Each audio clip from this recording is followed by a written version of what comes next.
in the Middle East. Israeli media is reporting that a local leader of Hamas's military wing has been killed in an Israeli airstrike in the occupied West Bank. Palestinian media confirmed the attack, saying 4 other people were also killed when a vehicle was struck near the city of Tulkarm.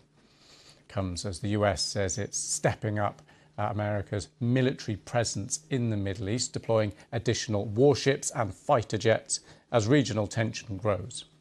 The Department of Defense says it aims to strengthen protection for US troops in the region and Israel in response to growing threats from Iran and Iranian-backed fighters. While Iran and its allies have promised imminent retaliation against Israel, an announcer on Iran state TV said on Friday night that in the coming hours, the world would witness extraordinary scenes and very important developments. Well, the announcement came after a funeral ceremony in Qatar for the Hamas political leader Ismail Haniyeh, who was killed in Iran on Wednesday. Hamas and Iran vowed revenge for the strike that targeted Mr. Haniyeh. Although Iran and its allies have blamed Israel, Prime Minister Benjamin Netanyahu has not claimed responsibility for his death. Let's speak to our correspondent in Tel Aviv, Jenny Hill. Hi, Jenny. Let's start with the American preparations. Talk us through what we know about what they're doing. Yeah, the US has said that it will be sending an extra squadron of fighter jets to the region, as well as warships, stating that America's commitment to Israel's defense is, quote, ironclad. Now, it's not the first time we've seen such a scenario. Perhaps you'll remember that in April, Iran fired more than 300 drones and missiles at Israel. Israel was able to intercept them, shoot them down with the help of the US and other allies. Nevertheless, it is a reminder of just how dangerous and significant this moment is. I'm here in Tel Aviv on the beachfront where it all looks and feels very relaxed, people getting on with their daily lives, but people here are uneasy. We know that Iran has vowed, along with its proxies, revenge for 2 assassinations, that of the Hamas political leader and a senior Hezbollah commander. Everyone knows something is likely to happen, but it's not clear what that retaliation will be, what kind of scale we'll see, or indeed when it might happen. So this is a country on high alert. A number of international airlines have suspended flights to and from Israel, and ministers in the Israeli cabinet were sent home this weekend with satellite phones for use in the event of an attack which throws out any kind of communications network.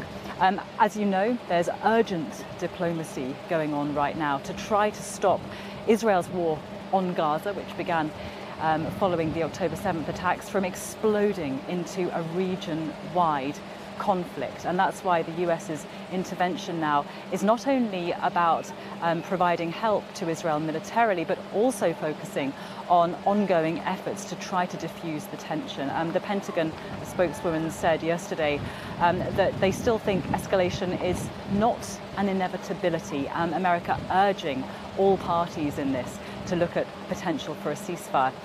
It's worth remembering, of course, that there are 2 groups of people in all of this whose voices have become somewhat lost in the geopolitics. People in Gaza, because don't forget Israel's war on Gaza goes on. There were people killed there last night in a number of strikes. Those people know that right now a ceasefire looks very remote. And then there are the families of Israeli hostages who are being held captive by Hamas in Gaza still. They know that a chance of being reunited with their loved ones is greatly diminished right now. One potentially positive note, Benjamin Netanyahu, the Israeli Prime Minister, has sanctioned an Israeli delegation to travel to Cairo potentially as early as this evening for ongoing negotiations on a possible ceasefire. But as I say, right now, tension is high. The world is watching the Middle East and hoping that a crisis can be averted. And Jenny, just briefly, could you talk us through what we know about the events in the West Bank there? Yeah, reports suggest that a local leader of Hamas's military wing in one part of the West Bank, so not a senior figure, has been killed in an Israeli strike.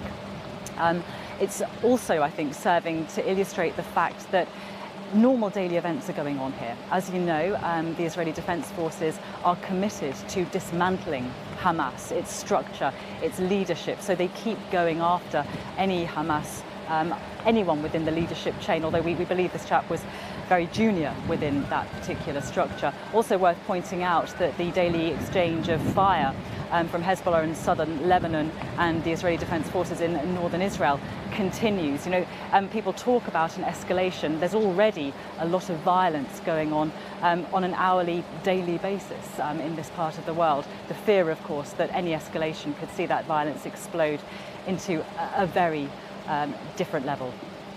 Jenny, thank you very much for that. We're going to take a look at the wider geopolitics now. We can speak to Mamoun Abu Nawat, retired Jordanian Air Force General. Thank you very much for coming on the programme. Thank you. Talk us through your reaction to the US sending the reinforcements through.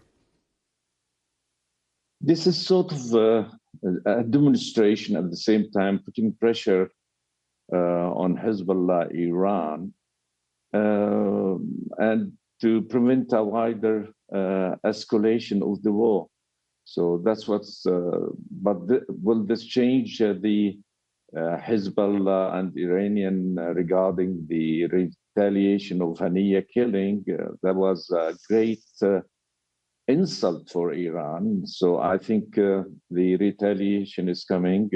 I can't predict when with this situation, probably in 2 weeks' time. That's normally the Iranian patient, what they call, and they calculate everything carefully before committing anything. And what do you expect from the retaliation? What kind of decisions will Iran be making? I think it's going to be different like the previous one, shooting 300 missile or the ballistic missile same time. They will use this mainly in high-value target or center of gravity target in Israel. Everything will be calculated not to expand or widen up to a regional conflict, because if this happens and nobody can control that in a way, there'll be a catastrophe in the Gulf area, mainly with these oil field closing Bab Mandeb and Hormuz by Iran. The whole world will be stopped in that matter. And I think the Americans, they need more troops, like 3 to 4 carrier in the area, and almost 400,000 soldiers to conduct such a war. And I don't think the alliance, America cannot conduct a war in the region with no alliance. And I don't think with the diplomacy, etc., trying to contain the matter and not to widen up the escalation. This is the main thing.